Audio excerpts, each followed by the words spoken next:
तालीम सिर्फ किताबों का नहीं बल्कि कौम के मुस्तकबिल का फैसला करती है। जब यही तालीम सिस्टम की कमजोरियों में उलझ कर रह जाए तो सिर्फ इदारे मुतासिर नहीं होते, नस्लें प्यासी रह जाती हैं। ऑनेस्टली तालीम जो है वो एक जॉब नहीं है, तालीम एक अमानत है। गवर्नमेंट टीचर्स MA और MPhil लाखों रुपए की सैलरीज लेती हैं, जबकि प्राइवेट स्कूल्स में टीचर्स का सैलरी सिस्टम जो है वो as compare to government teachers वो नहीं होता। लेकिन अगर हम रिजल्ट्स देखें तो गवर्नमेंट स्कूल्स के results as compare to private sector वो नहीं होते जो होने चाहिए। देखिए, ओवरऑल एक परसेप्शन है कि प्राइवेट सेक्टर के रिजल्ट्स बहुत अच्छे हैं, लेकिन अगर आप ओवरऑल रिजल्ट्स को देखें ना तो आपको आइडिया होगा कि एक बड़ी बैलेंस्ड पिक्चर हमारे सामने आती है। तो बाज़ दफ़ा वो सिलेक्टिव अप्रोच यूज़ की जाती है प्राइवेट सेक्टर में। लाइक कुछ स्ट्रॉन्ग बच्चे हैं जो बहुत अच्छे बच्चे हैं, उनको बार बार हाईलाइट किया जाता है। चंद बच्चों के मार्क्स की बेस पर आप रिजल्ट नहीं कह सकते। गवर्नमेंट सेक्टर के पास हर वो बच्चा आ रहा है जो और कहीं नहीं जा रहा, जिसके वालिदैन शायद 20 रुपए फीस भी नहीं दे सकते, यूनिफॉर्म नहीं दे सकते, शूज़ नहीं दे सकते। कंटिन्यूसली गवर्नमेंट जो स्कूल्स में एनरोलमेंट का ग्राफ ऊपर जा रहा है। चकवाल वो वाहिद डिस्ट्रिक्ट है जो पूरे पंजाब में लास्ट पे आता है आउट ऑफ स्कूल चिल्ड्रन में। जो गांव हैं उसके स्कूल सिस्टम में एक बहुत बड़ा जो इशू देखने को आता है कि पीने का साफ पानी मुयसर नहीं होता। वाहिद गवर्नमेंट स्कूल्स हैं जहाँ पे हमारे पास कोई स्टाफ नहीं है, इसके बावजूद टीचर्स हमारे जो हैं उन्होंने जाके ड्रिंकिंग वाटर के टेस्ट करवाए। अच्छा, जिन स्कूलों में पीने का पानी ठीक नहीं है वहाँ पे फिल्टर प्लांट्स लग रहे हैं। स्कूल्स को मिलने वाला लाखों रुपए का नॉन सैलरी फंड्स ये वाकई बच्चों पे खर्च होता है या सिर्फ फाइलों की जीनत बनता है? अगर आप एक कॉमन प्राइमरी एलिमेंट्री स्कूल में देखें ना तो मैंने आज तक नहीं देखा कि एक साथ 1 लाख रुपए का भी फंड आया हो। प्राइमरी स्कूल्स ऐसे भी हैं जहाँ 12,000 6 मंथ की इंस्टॉलमेंट आती है।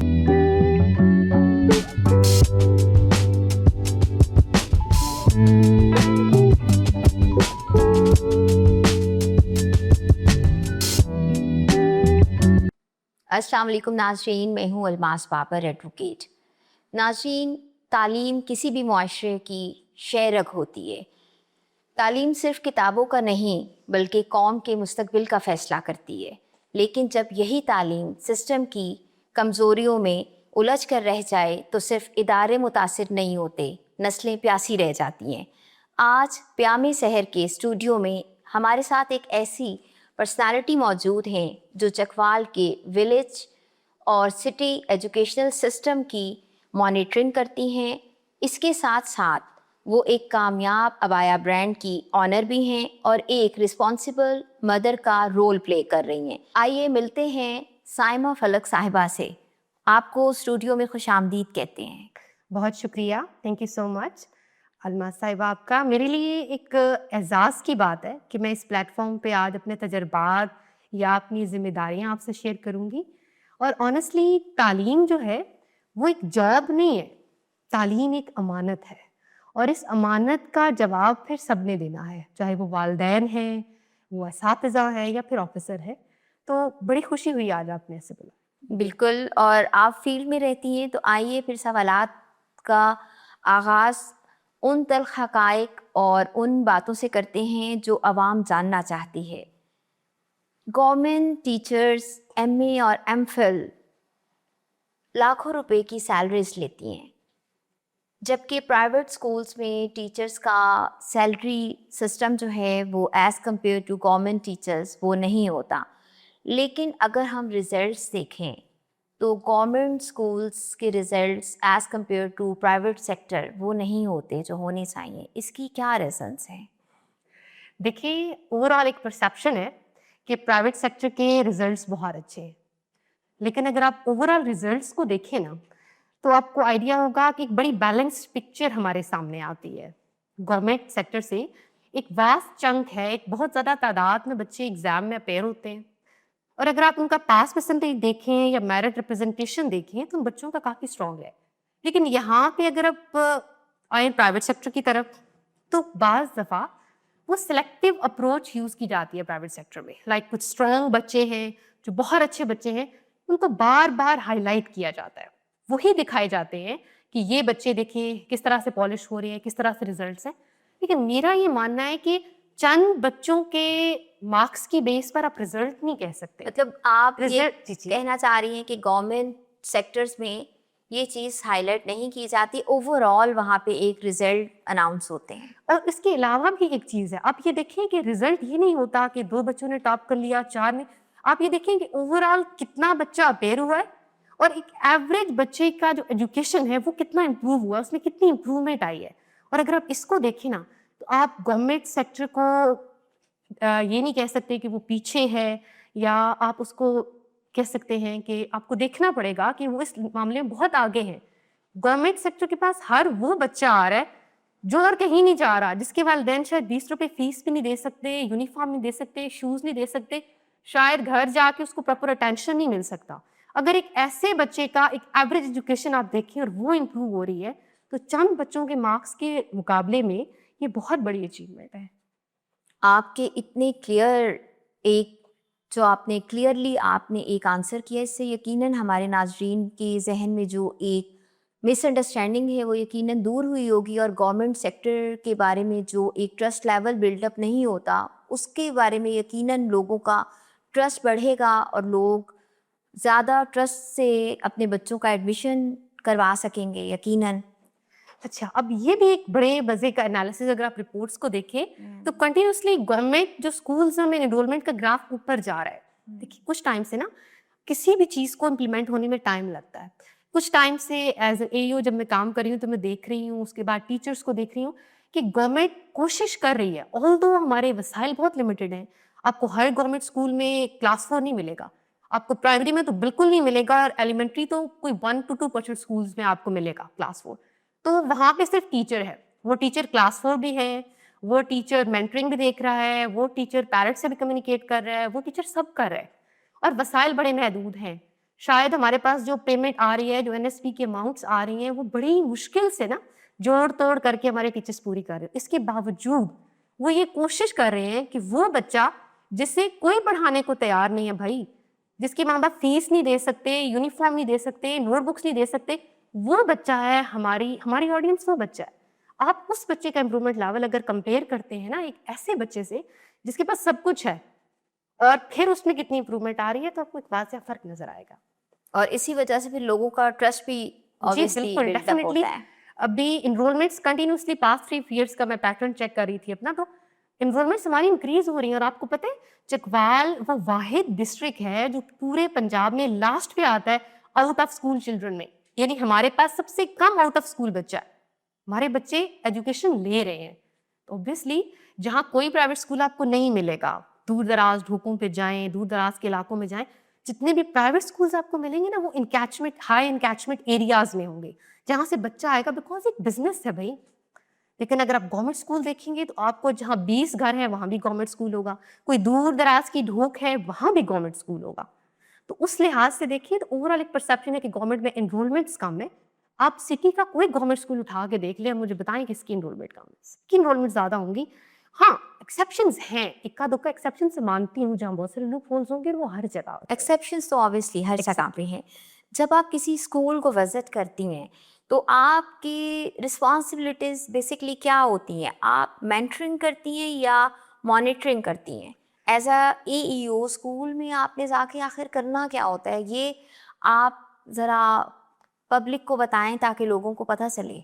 अच्छा, एक जो कॉमन परसेप्शन है ना हम तमाम गवर्नमेंट ऑफिसर्स के बारे में, कि ऑफिसर से आना है, रजिस्टर उठाना है, साइन करना है, और अफसर शाही साहब ने गाड़ी में बैठ के चले जाओ। यही बात है, सब लोग यही समझते हैं। कॉमन परसेप्शन है। अगर आप देखें ना तो हमें मेंटरिंग करनी है, सपोर्ट करनी है, मॉनिटरिंग ही नहीं है। मॉनिटरिंग MEAs का काम है। ठीक है। मॉनिटरिंग अब आहिस्ता आहिस्ता इसको शामिल किया जा रहा है कि AEOs की जॉब डिस्क्रिप्शन में, ऑल्दो भी प्रॉपर शामिल नहीं हुई। हमारा बेसिक काम है टीचर को सपोर्ट करना। अब सपोर्ट कैसे करना है? हमें स्कूल में जाना है, फर्स्ट ऑफ ऑल तो हमने एक पूरी क्लास का ना एज एन AEO हमने हर स्कूल को मंथ में ट्वाइस विजिट करना है। ठीक है। और जब जाना है तो आपने पूरी क्लास में पीछे बैठ जाना है, और आपने देखना है कि जो मेरा टीचर जो मेरे बच्चों को पढ़ा रहा है ना, ये कैसे पढ़ा रहा है। इंटरनेशनली अप्रूव्ड जो इंडिकेटर्स हैं, डिफरेंट इंडिकेटर्स हैं 16 जो हम फॉलो करते हैं। फिर पूरी क्लास में हमने ऑब्जर्व करना है कि ओके टीचर ने आया कि क्रिटिकल थिंकिंग की है, टीचर ने बच्चों को इन्वॉल्व किया है, होमवर्क दिया है तो क्या दिया है, किस तरह इंटरेक्ट किया है, पूरा एक सेशन है जो आपको ऑब्जर्व करना है। फिर आपको टीचर को फीडबैक देना है। ये तो हो गया आपके टीचर का सपोर्ट।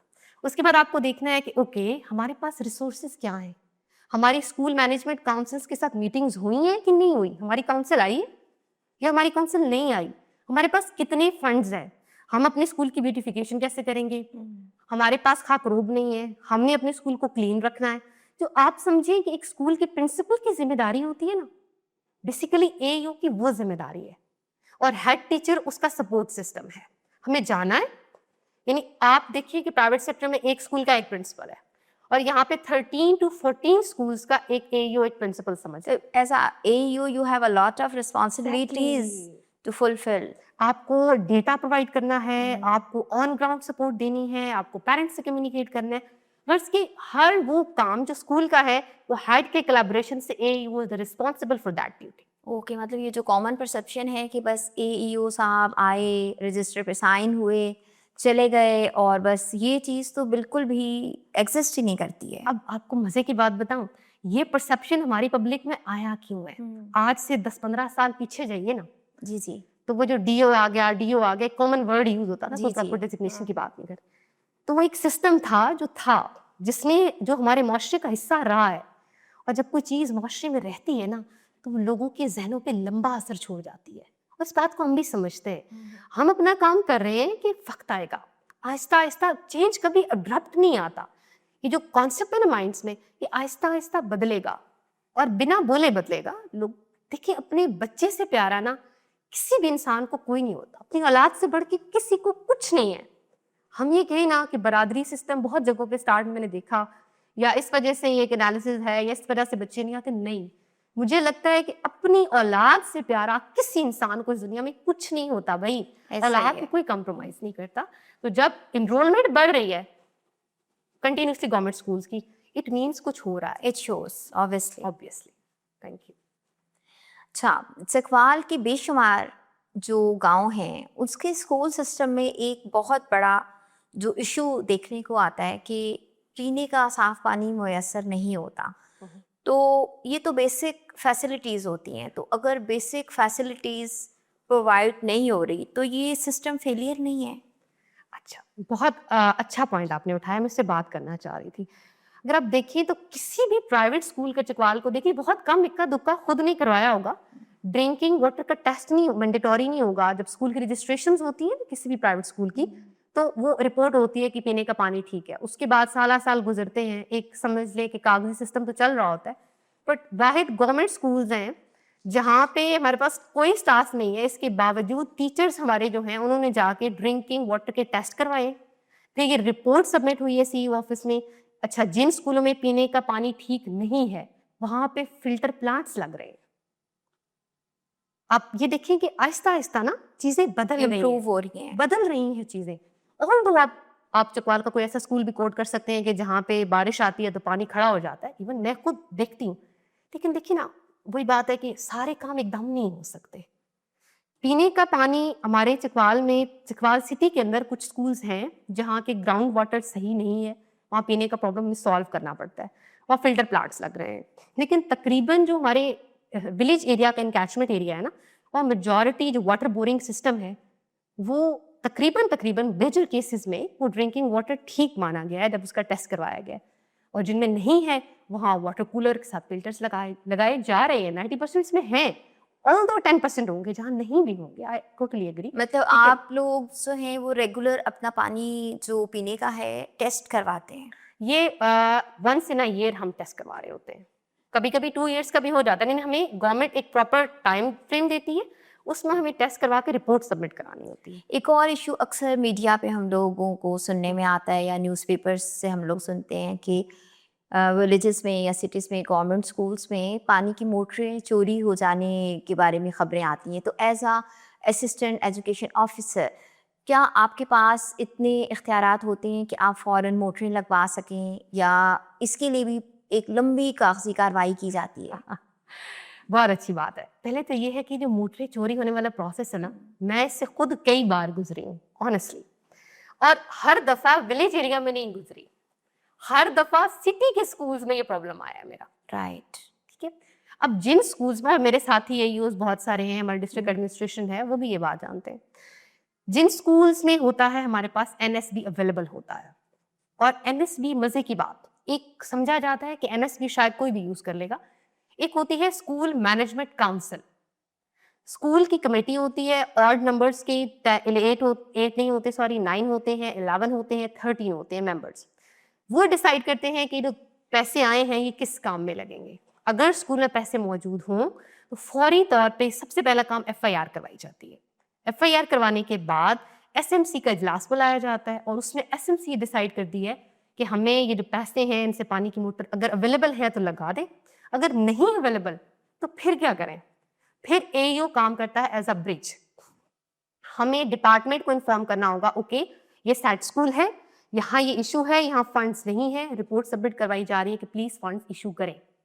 अब अगर मीनवाइल फंड्स इशू हो जाएं तो ओके, अगर नहीं होते तो फिर काम शुरू होता है SMC का, हेड टीचर का और AEO का।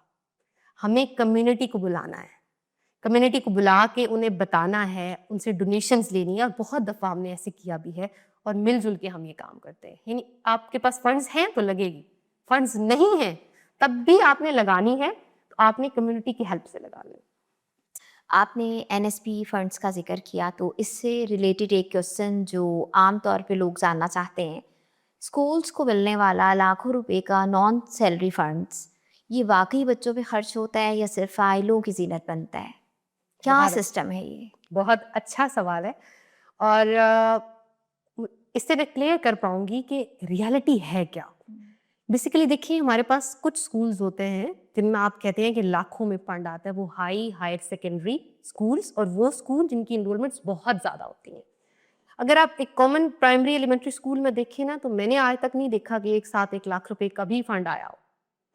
एलिमेंट्री स्कूल जो मेरा सबसे हाई एनरोलमेंट वाला एलिमेंट्री स्कूल है, उसमें कह सकती हूँ 67,000 की इंस्टॉलमेंट आती होगी। लेकिन प्राइमरी स्कूल ऐसे भी हैं जहाँ 12,000 6 मंथ की इंस्टॉलमेंट आती है, और आपको उस 12,000 में मैनेज करना है। आपको गवर्नमेंट ने क्लास 4 नहीं दिया, सिक्योरिटी गार्ड नहीं दिया, आपको स्कूल की सफाई के लिए बंदा रखना है, आपको स्कूल की मेंटेनेंस करनी है, आपको जो हमारे कमर्शियल मीटर्स हैं बिजली के, कमर्शियल मीटर्स हैं आप जी स्कूल में, जी। आपको उनके बिल अदा करने हैं। ये सब देने के बाद यकीन माने कि बच्चों को नोटबुक्स और शूज़ और ये चीज़ें देने के लिए हम FTF यूज़ करते हैं। तो ये एक परसेप्शन। और एक बात कि NSB का ऑडिट इतना स्ट्रिक्ट होता है कि आज से 6-7 साल पहले हमारे हेड्स जो हैं वो NSB यूज़ नहीं करते थे। ये इसलिए है कि कागज़ों की ज़ीनत बनता है, क्योंकि जो भी आता था वो यूज़ नहीं करते थे कि इसको यूज़ करेंगे तो इसका ऑडिट नहीं करवा पाएंगे। ऑडिट कैसे करवाना है, टैक्स कितना देना है, सेल्स टैक्स कितना है, रिटर्न टैक्स कितना है, कितना देना है, किस तरह देना है, मेंटेन कैसे होना है, तो हम यूज़ ही नहीं करते। इतना स्ट्रिक्ट चेक एंड जी, बैलेंस है। बिल्कुल। अगर आपका 1 रुपए का भी डिफरेंस आ गया है ना ऑडिट में, तो आप पे ऑडिट पैरा बनेगा and you have to justify कि आपने 1 रुपया कहाँ किया है। लेकिन फंड्स ज़्यादा नहीं आ रहे। मैं क्योंकि खुद जा रही हूँ, इंडिविजुअली हर स्कूल को देख रही हूँ, और NSB में यूज़ करने की मजाज नहीं। NSB इस्तेमाल करने की जो मजाज है वो स्कूल मैनेजमेंट काउंसिल है हर स्कूल की। उसकी मर्जी के बगैर NSB का 1 रुपया नहीं लग सकता। अगर एक गांव में स्कूल है तो उसी गांव के 8 या 10 लोग होंगे या 11 लोग होंगे जो उस काउंसिल के मेंबर हैं। जब तक वो प्रूव नहीं करेंगे आप 1 रुपया नहीं लगा सकते। ये तो हमारे नाज़रीन के लिए आपने एक बिल्कुल उनके माइंड्स को क्लियर करने के लिए बड़ी एक इंफॉर्मेटिव बात शेयर की है लोगों को। इवन कि हमारी सोसाइटी में इंक्लूडिंग वही, हम सोचते हैं कि NSP फंड्स जो हैं लाखों रुपए कीमत में आते हैं, फाइल्स की जीनत बनते हैं या पता नहीं कहाँ यूज़ होते हैं। बिल्कुल एक परसेप्शन है। इवन अभी कुछ टाइम पहले एडिशनल ग्रांट्स आई रूम्स की, तो हमारे पास हाफ पेमेंट्स आई। उनसे हमने टिल लेंटर जो है वो रूम्स की construction as per the criteria complete करनी थी कि आप जैसे चाहें वैसे नहीं कर सकते, इंजीनियर्स विजिट कर रहे हैं। तो बहुत से स्कूल्स हैं जहां अभी लेंटर की पेमेंट्स भी नहीं आई, और यकीन माने कम्युनिटी ने खुद डोनेशंस इकट्ठा करके लेंटर डलवा दिए हैं कि हमारे बच्चों के बैठने की जगह बच जाए। अगर आप NSB पे रहें तो आप इस तरह के काम तो कभी कर ही नहीं सकते। आप तो अच्छा। बिजली का बिल देंगे और खाकरोबा की तनख्वाह देंगे। कभी हो सकता है किसी स्कूल में बेहतर आए 2-4 बच्चों को यूनिफॉर्म ले देंगे। अच्छा, हमारे सिस्टम में बहुत से लोग ऐसे मौजूद हैं हम्म। जो वेलफेयर के काम भी करते हैं। तो बहुत से लोग हैं जिन्होंने अपनी ज़मीनें वक़्फ़ की कि यहाँ स्कूल्स बने और बच्चे तालीम हासिल कर सकें। उसमें से बहुत सी ज़मीनों पे तो स्कूल्स की तामीरात हो ही नहीं सकी, और जहाँ पे तामीर हो गए स्कूल, वहाँ पे कोई भी एजुकेशनल सिस्टम नहीं बन सका। तो क्या ये महकमे की बेहिसी उन मुखय्यर हज़रात का एतमाद नहीं तोड़ रही? बहुत अच्छा पॉइंट आपने। आप बेसिकली जो बात कर रहे हैं वो है घोस्ट स्कूल, यानी कि स्कूल एग्जिस्ट नहीं करता और डॉक्यूमेंट्स में है, पेज जा रही हैं। आपको डिस्ट्रिक्ट चिकवाल में एक भी घोस्ट स्कूल नहीं मिलेगा। अबैंडन बिल्डिंग जरूर हैं, वो बिल्डिंग्स कि जिनमें इनरोलमेंट नहीं थी या बिल्डिंग डेंजरस हो गई या टीचर ट्रांसफर हो गए तो वो स्कूल नहीं चला, वो बिल्डिंग्स क्लोज पड़ी होंगी। जैसे रिसेंटली चकवाल में कुछ एक दो स्कूल्स रीओपन भी होने की कोशिश की गई, जैसे जीजीपीएस करन को मेंशन करूंगी मैं। तो फिर उसके बाद वो स्कूल क्योंकि एनरोलमेंट्स कम थी प्राइवेटाइज की तरफ चले गए, लेकिन घोस्ट स्कूल नहीं मिलेगा आपको चकवाल में। अगर मुखय्यर हजरात किसी भी स्कूल में कुछ देते हैं ना, मतलब मैं ओवरऑल पंजाब की बात करूं तो सिनेरियो डिफरेंट हो सकता है, ठीक है। बट मैं अगर चकवाल की बात करूं तो कहीं पर भी मुखय्यर हजरात लाइक अभी भी बहुत से लोग हैं। अभी मैं रिसेंटली क्योंकि अभी 31 मार्च आ रही है तो रिजल्ट अनाउंस करने हैं, तो करंट की प्रैक्टिस चल रही है। और आप यकीन करें कि मेरी छोटी छोटी सी स्कूल है और वहाँ लोग फ़ोन कर रहे होते हैं कि अस्सलाम वालेकुम, मैं जानती भी नहीं होती, उन्होंने कहीं से नंबर ट्रेस किया होता है, वो आपका फलां गांव का स्कूल है, वहाँ बच्चों को हम यूनिफॉर्म देना चाहते हैं, वो फलां है, हमने फिल्टर प्लांट लगवाना है, और कर रहे हैं लोग। और हम उनके एतमाद को स्ट्रेंथन कर रहे हैं। जो घोष स्कूल का सिस्टम है ना कि स्कूल बने नहीं या है नहीं, अगर ऐसे हो ना चकवाल में तो ग्राफ नीचे आए। लेकिन विलेज सिस्टम में तो ऐसे आपकी स्कूल बात सही है, एग्जिस्ट करते हैं। एग्जैक्टली मैंने आपसे कहा कि बहुत अबैंडन बिल्डिंग्स होंगी, डेंजरस बिल्डिंग्स होंगी जो स्कूल कभी बंद हो गए, ना उनका कोई फंड आ रहा है, ना ही वो रीओपन हो रहे हैं, और ना ही इतनी फंड एलोकेशन हो रही है कि उनकी बिल्डिंग को रिपेयर करके ओपन किया जाए। लेकिन घोस्ट नहीं होंगे कि डॉक्यूमेंट्स में चल रहे होंगे, रियल में नहीं होंगे। मुखय्यर हजरात जहाँ पे कुछ देते हैं ना, उसकी प्रॉपर एक एंट्री होती है सिस्टम में। कहीं पे एक हमारा जो डब स्कूल है वहाँ फिल्टर प्लांट लगा है, मुखय्यर हजरात ने लगवाया है। भल्ला में हमारी एनरोलमेंट 100 के करीब थी, हमारे पास पैसे नहीं थे, तो गांव के हैं, उन्होंने हमें तमाम बच्चों के लिए यूनिफॉर्म भी दिए, शूज भी दिए। ऐसे ही तो जैसे हमारे हर जगह पे ऐसा है और हम इसको स्ट्रेंथन कर रहे हैं। लेकिन कुछ जगहों पे है, जैसे अब मैं मेंशन अगर करूं तो चकवाल में कतराल की एक बिल्डिंग है, कहीं जगहों पे इवन मुझे भी लोगों ने राब्ता किया है, डिस्पेंसरी की पुरानी बिल्डिंग है, तो मुझे कॉल आई है कि फलां स्कूल अबेंडन है जी, वो आपके एरिया में है, जबकि वो स्कूल नहीं है। बहुत सारे जो वेटनरी डिपार्टमेंट की बिल्डिंग्स भी अबेंडन पड़ी हैं, लेकिन क्योंकि वो लुक सिमिलर है तो उसको एजुकेशन के खाते में ज़्यादा डाल दिया जाता है। राइट, मतलब ये भी एक जी बिल्कुल, ऐसे मिसकॉन्सेप्शन चलता है। आजकल जैसे देखा गया ऑनलाइन स्टडीज़ बहुत ज़्यादा चल रही हैं, हम्म, तो टीचर्स को अब एक जो टीचिंग मेथड होता है उसका तो कोई भी अल्टरनेटिव नहीं हो सकता। तो टीचर्स को टीचिंग से हटा के ऐप्स और डाटा पे कन्वर्ट कर देना, क्या ये बच्चों के साथ जाती नहीं है? और हम इससे बच्चों का फ्यूचर तबाह नहीं होता? क्योंकि जब एक बच्चा क्लास अटेंड करता है, टीचर की सुपरविजन में पढ़ता है, वो एक अलग उसकी ग्रूमिंग होती है, उसका स्टडी लेवल एक अलग हो जाता है। इसके बारे में आप क्या कहेंगी? इस हवाले से आप बिल्कुल ठीक कह रही हैं कि वो गोल्स, वो एसएलओज जो क्लास के अंदर फिजिकली मौजूद होने से अचीव होते हैं ना, वो हमें लगता है कहीं ना कहीं ऑनलाइन लैक करते हैं। लेकिन वो क्या कहते हैं कि practice makes a man perfect. अब जो दुनिया के हालात चल रहे हैं, जो मसाइल चल रहे हैं, जो क्राइसिस आगे आने वाले वक्तों में अनसर्टेन सिचुएशन है, इसमें नो डाउट कि पढ़ाई इफेक्ट हो रही है, आई टोटली एग्री।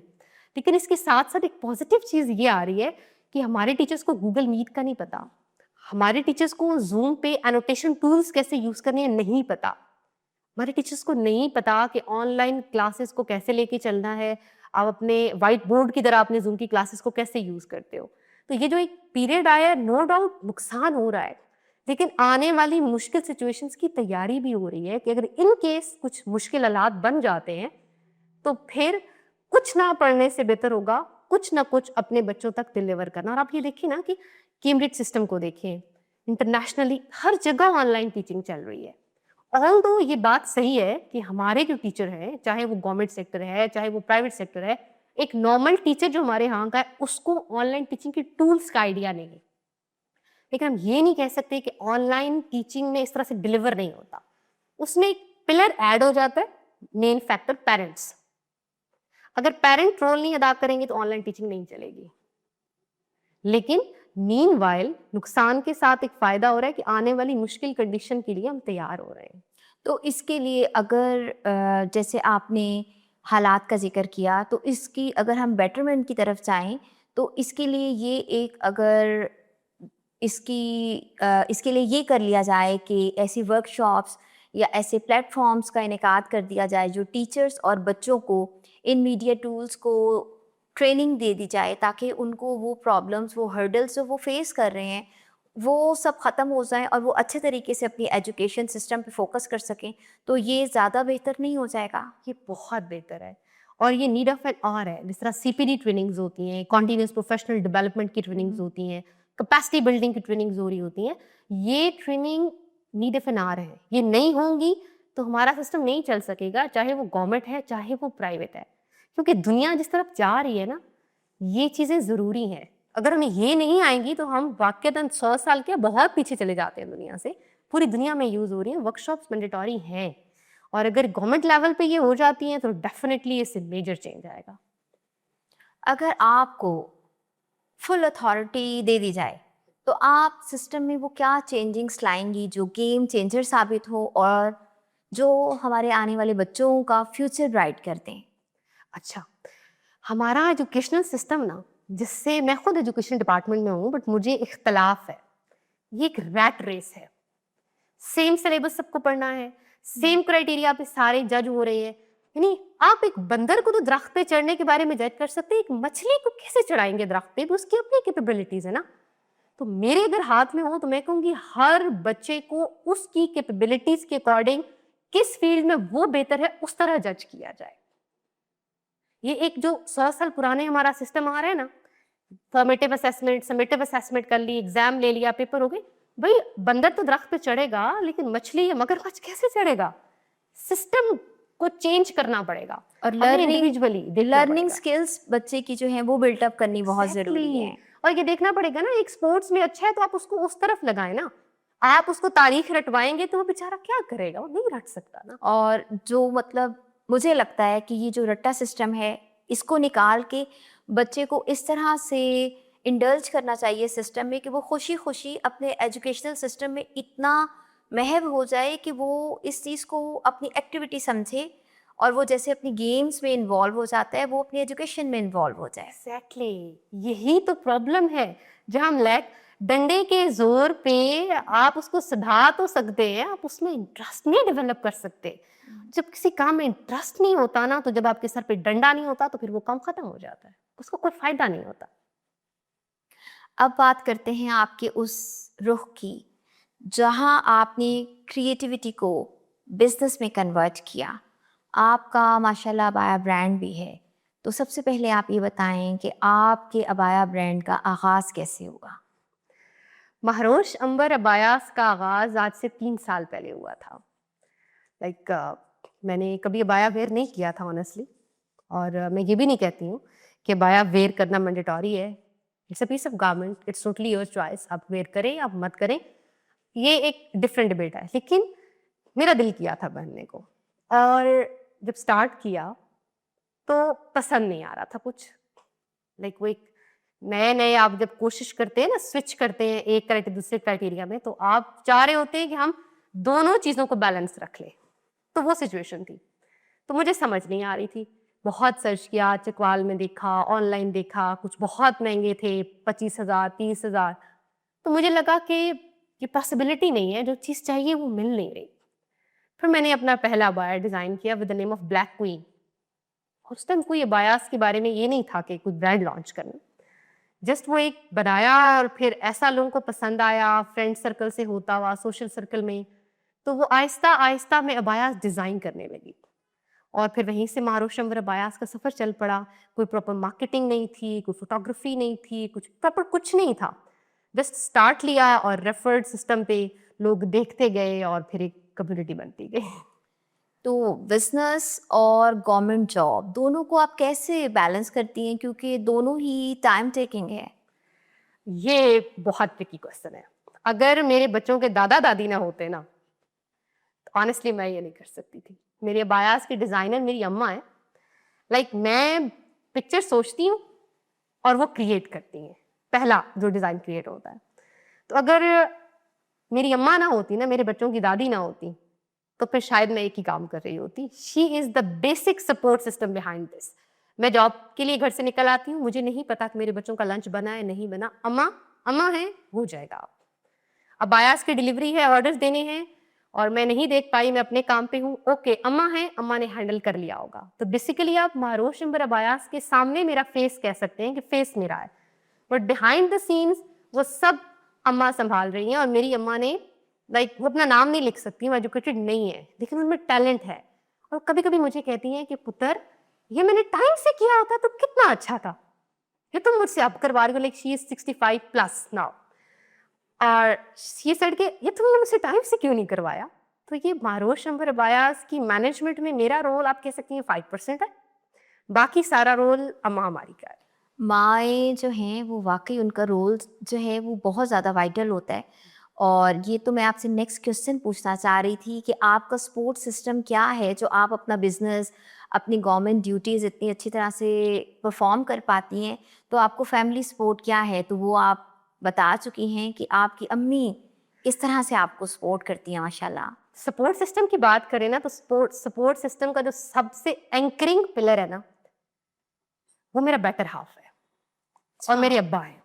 हाँ। ये वो दो लोग हैं, अब्बा ने उंगली पकड़ के चलना सिखाया और मेरे हस्बैंड ने मुझे कहा कि भाई जाओ जो करना है करो फलक, अगर अब्बा भी कहीं मना करेंगे तो मैं खड़ा हूं। मुझे बहुत अक्सर मैं ये बात करती हूँ कि यार पढ़े लिखे जाहिल हमारे माशरे में बहुत है। आपके पास डिग्री होना जरूरी नहीं है। डिग्री तालीमी असनाद जो आपकी डिग्रीज है वो तालीमी अखराजात की रसीदें हैं, इसके अलावा वो कुछ नहीं है। एक डिग्री होल्डर होने का मतलब ये नहीं है कि आप एजुकेटेड है।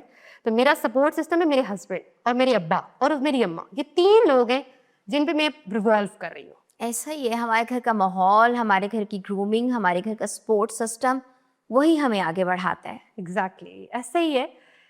मेरे जो बच्चे हैं ना वो कहते हैं, कभी कभी मैं कहूँ ना कि बेटा मैं काम पे जा रही हूँ या बेटा मैं देर से आऊंगी, तो मेरा बेटा कहता है अम्मा आप जाओ दादो है ना। लाइक अगर उनकी दादो एक दिन घर नहीं होंगी ना तो उनको बहुत फर्क पड़ेगा, वो दिन नहीं गुजार पाएंगे और मेरे बगैर वो शायद सुबह से दिन 3 बजे तक रह लेंगे। क्या आप अपने बिजनेस में भी इतनी ही कमिटेड और डिवोटेड हैं जितनी आप अपनी गवर्नमेंट जॉब में? अच्छा देखिए, बिजनेस जो है ना, अगर आप उसमें डिवोशन नहीं शो करेंगे ना, आप उसको प्रायोरिटी नहीं देंगे ना, क्योंकि मेरा बिजनेस इस तरह की वो डायरेक्ट कस्टमर से रिलेशन है, तो वो ब्रिज ब्रेक होने में टाइम नहीं लगेगा। सो डिवोशन चाहिए अगर आपने किसी भी चीज को सक्सेसफुल करना है। लाइक देखिए गवर्नमेंट जॉब है ना मेरी, तो वो मेरी पहली प्रायोरिटी है, लेकिन बिजनेस भी मेरी प्रायोरिटी है। जो मेरे पास फ्री टाइम होगा मैं मैक्सिमम टाइम अपने बिजनेस को देती हूँ। ऑल दो जो चीजें रह जाती हैं, एक वो कहते हैं ना कि अल्लाह पाक का करम होता है कि आपको अच्छे लोग मिलते हैं। मेरे साथ यूनिवर्सिटी ऑफ चकवाल की बहुत सी बच्चियां अटैच हैं जो मेरे ऑर्डर्स हैंडल करती हैं, जो मेरी डिस्पैचिंग करती हैं, जो बहुत सारे काम वो संभालती हैं। तो मैंने आपसे कहा कि बेसिकली मैं आप मुझे मारोश नंबर अबायास का फेस कह सकती हैं। बिहाइंड द सीन बहुत से मुखलिस लोग हैं जिनकी वजह से ये चीज़ें चल रही हैं, और ये टीम अल्लाह ने कैसे क्रिएट कर दी, मैं खुद भी बैठ के सोचती हूँ। तो आप अपने अबाया की जो एडवर्टाइजमेंट करती हैं वो थ्रू इन्फ्लुएंसर्स करती हैं या क्या सिस्टम होता है आपका? सोच रही हूँ कि करनी चाहिए इन्फ्लुएंसर्स के थ्रू, ये हमारे माशरे का बड़ा इंपॉर्टेंट पार्ट है। अभी तक कभी कोई स्पेसिफिक मार्केटिंग की ही नहीं। लाइक मेरा जो ब्रांड है ना, उसका मकसद पैसा बिल्ड करना रहा नहीं है, इसलिए मैंने इतना ज़्यादा इस बारे में सोचा नहीं है। मैं सिलेक्टिव काम करती हूँ, थोड़ा काम करती हूँ। मुझे ये ब्रांड बिल्ड करना है अपनी बेटी के लिए और अपनी बेटी जैसी दूसरी बच्चियों के लिए। Slow and steady wins the race, slow slow चल रहा है। मुझे इन बच्चियों को ये बताना है कि जीन्स और टी शर्ट जितनी देखने में आपको अपीलिंग लगती है ना, आप बेशक मुंह से मत कहें, अंदर कहीं और होता है यार ये अच्छी लग रही है, काश मैं पहन सकती। कुछ पहनती हैं, कुछ नहीं पहनती, कुछ को नहीं भी अच्छा लगता, लेकिन एक इनर एक मेजॉरिटी की बात कर रही हूँ कि वो दिखाया जाता है कि दिस इज ग्लैमरस। तो मैं ये कहती हूँ कि जरूरी नहीं कि अबाया कोई any modest garment, any garment जो आपके रिलीजन्स के अकॉर्डिंग आपकी बॉडी एक्सपोज नहीं कर रहा, हमें उसको भी इतना ही अपीलिंग बताना है ताकि हमारी बेटियां उसको पहन सके। तो मुझे जल्दी नहीं है, मुझे बहुत पैसा नहीं चाहिए, बस मेरा एक विजन है कि मेरी बेटी या मेरी बेटी जैसी दूसरी बेटियां सारी एक लूज गारमेंट या एक मॉडेस्ट फैशन या एक मॉडेस्ट क्लोथिंग करते हुए खुशी महसूस करें, और उसके लिए मैं आहिस्ता आहिस्ता काम करूंगी। मुझे कोई जल्दी नहीं है। पैसे बनाने की जहां तक बात है ना, तो वो देखिए वो मेरी रिस्पॉन्सिबिलिटी नहीं है। अगर हम कहें ना कि घर चलाना, वो रिस्पॉन्सिबिलिटी है मेरे हस्बैंड की, और वो अपनी रिस्पॉन्सिबिलिटी पूरी कर रहे हैं। मैं तो अपना शौक पूरा कर रही हूँ। शौक आहिस्ता आहिस्ता चलते रहते हैं। इतनी सारी रिस्पॉन्सिबिलिटीज़ में आप अपना अबाया ब्रांड भी चला रही हैं, आप अपनी ऑफिशियल ड्यूटीज़ भी फुलफ़िल कर रही हैं। मी टाइम कैसे निकालती हैं, कैसे मैनेज करती हैं? मी टाइम के नाम पे 10 मिनट होते हैं जो रात को मेरे बेटे और मेरी बेटी के साथ होते हैं, और वो उनका काम होता है, अम्मा अब आ गई हो तो हमें कहानी सुनाओ। और वो मेरा सबसे पूरे दिन में सबसे प्रोडक्टिव टाइम वो होता है। जब मेरी एक साइड पे होता है, बेसिकली वो ट्विन्स है माशाल्लाह से, बेटा और बेटी मेरे, और एक दूसरी साइड पे होता है, और अम्मा एनाकोंडा, अमेज़न जंगल की स्टोरी सुनाएं। तो वो, क्योंकि बीइंग अ बायोलॉजिस्ट मुझे स्टोरीज ज़्यादा आती नहीं ऑनेस्टली, तो मैं भी फिर Amazon, anaconda, crocodile, liver, digestive system, इन्हीं को कहानियों में कन्वर्ट करके सुना रही होती हूँ। मतलब एज अ एईओ और एक बिजनेस वुमेन के साथ साथ एक अच्छी रिस्पॉन्सिबल मदर का रोल भी आप प्ले कर रही हैं, और बहुत माशाल्लाह हर ड्यूटीज़ अपनी फुलफ़िल कर रही हैं आप अच्छे तरीके से। कोशिश पूरी है मेरी। अब कामयाबी कहाँ तक मिलती है ये नहीं कह सकती, कोशिश अपनी कर रही हूँ। बेसिकली मैं इन सब चीज़ों के दरमियान ना, दिल से मैं एक टीचर हूँ। पढ़ाना मुझे पसंद है, चाहे फिर वो मैं स्टोरी फॉर्म में अपने बच्चों के साथ करूँ या दूसरे बच्चों से करूँ, वो आप उसको मेरा मी टाइम कह सकते हैं, और मैं उसमें खुशी महसूस करती हूँ इन सब कामों से ज़्यादा। चलें इसी से रिलेटेड फिर आपसे क्वेश्चन करते हैं कि आप असिस्टेंट एजुकेशन ऑफिसर भी हैं, अबाया ब्रांड भी आपका चल रहा है, इसके बावजूद आप इंटरनेशनल कैम्ब्रिज सिस्टम में ओ लेवल्स और ए लेवल्स की स्टूडेंट की स्लॉट को पढ़ाती हैं। इसकी आखिर क्या ज़रूरत पड़ी आपको? ये आपका कोई इनर पीस है, आपकी माइंड की सेटिस्फेक्शन है, शौक है, क्या है, आप क्यों पढ़ाती हैं? इसके पीछे 2 वजूहात हैं। आप चकवाल में देखें ना, तो सिर्फ एक स्कूल है जो ओ लेवल्स करवा रहा है, और अभी बीकन हाउस और सिटी स्कूल 2 और स्कूल हैं जिन्होंने स्टार्ट लिया है। अभी एक 2 और स्कूल भी मेरे नज़र से गुजरे थे जो माशाल्लाह से अच्छे स्टेप ले रहे हैं। लेकिन मुझे ये लगता है कि नहीं, चकवाल में ये चीज़ बहुत कम है। सो मैं ऑनेस्टली, एक तो मुझे सेटिस्फेक्शन है, और दूसरा मुझे सीखना है। मेरे बच्चे आज 5 साल के हैं, वो कुछ टाइम बाद वो सिस्टम में एंटर हो जाएंगे, तो मुझे सीखना है भाई, मुझे उनको खुद पढ़ाना है। और फिर उसके बाद मैंने देखा है कि हम ना कुएं के मेंढक की तरह एक सिस्टम में फंसे रह गए हैं। मैट्रिक को पढ़ाया, एफएससी को, नो डाउट, मैं ये नहीं कह रही वो सिस्टम अच्छा नहीं है, बहुत अच्छा सिस्टम है। दूर के ढोल सुहाने हैं, दूर से हमें लगता है एडेक्सल, आईजीसीएसई, सीआईए या ओ लेवल्स ये बहुत बड़ी बला होगा, शायद मैट्रिक वालों को कुछ नहीं आता। ऐसा हरगिज नहीं है, कॉन्सेप्ट सेम है, थोड़े बहुत 19-20 के फर्क के साथ। लेकिन मुझे वो मजा आता है उनको पढ़ा के, क्योंकि अभी आपने बात की थी ना कि वर्कशॉप्स होनी चाहिए, हमें टूल्स को सीखना चाहिए, तो मैं सीख रही हूँ वहाँ पे।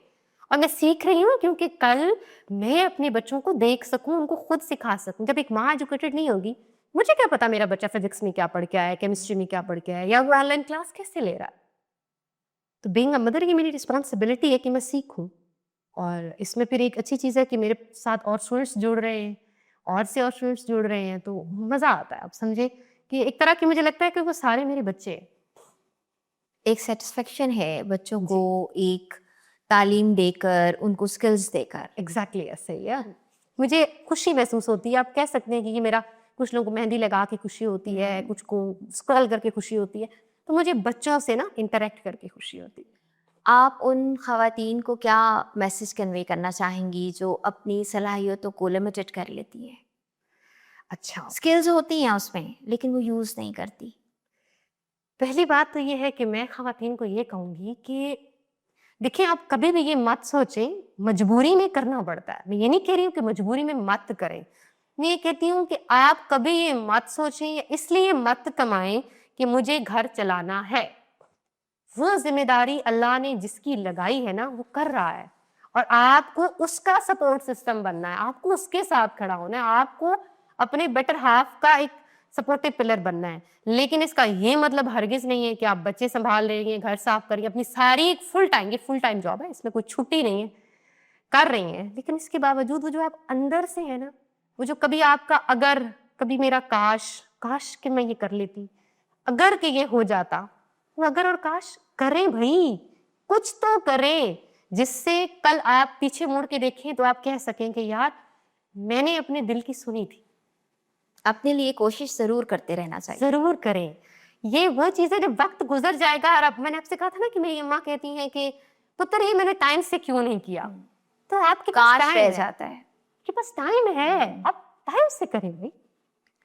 आप उन स्टूडेंट्स को क्या गाइडलाइन देना चाहेंगी जो किसी भी फील्ड में ऑफिसर्स बनना चाहती हैं, कि वो अपनी एजुकेशन कंप्लीट करने के साथ साथ स्किल्स भी सीखें, या वो क्या करें?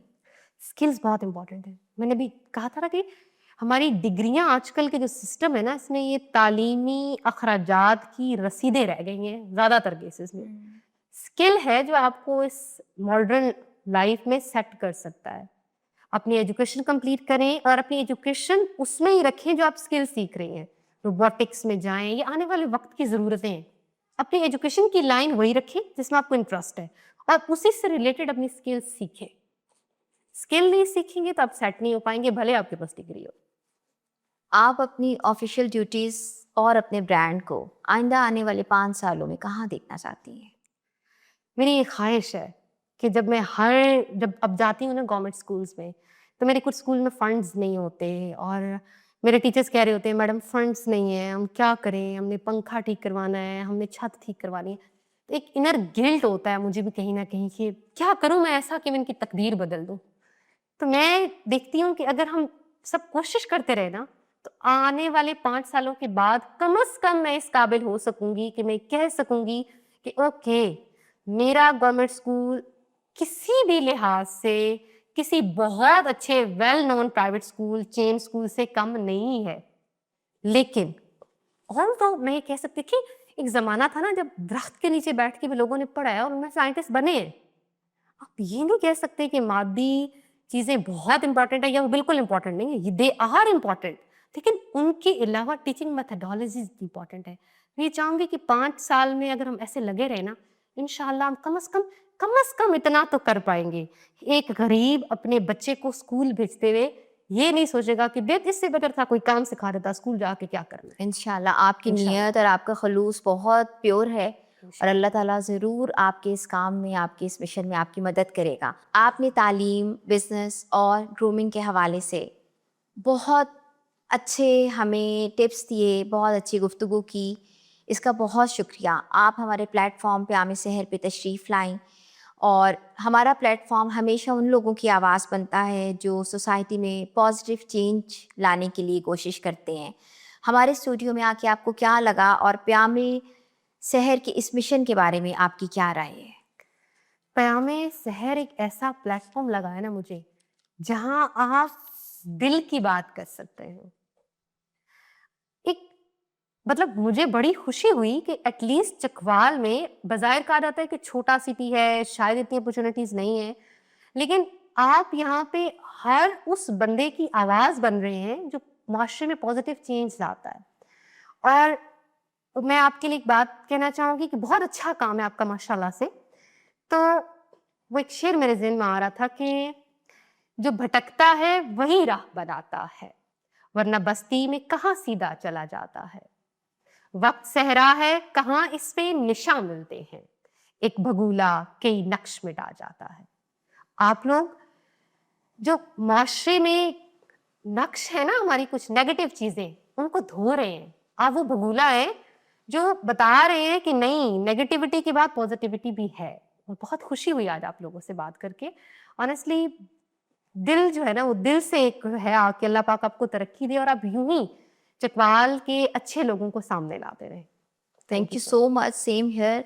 आपसे बात करके बहुत अच्छा लगा, और आपका जो मैसेज है वो यकीनन हमारे नाजरीन के दिलों में घर करके होगा। जी तो नाजरीन, साइमा फलक साहिबा की बातों से यकीनन हमारे नाज़रीन के दिलों में, ज़हनों में जो सवालात हैं, उनका यकीनन एक बहुत अच्छा जो मिसकॉन्सेप्शन है वो हल हुआ होगा।